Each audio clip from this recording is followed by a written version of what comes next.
che voi siete stati e siete ancora la mia medicina.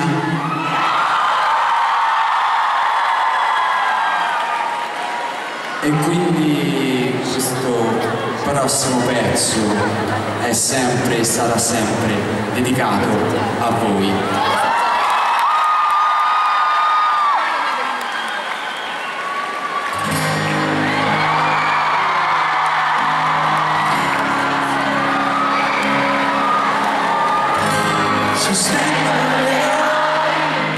Se il gioco si fattura è da giocare e altri loro poi se scambiano le offese con il bene. Succede anche a noi di fare la guerra ambire per la pace e nel silenzio annullo ogni tuo singolo dolore per apprezzare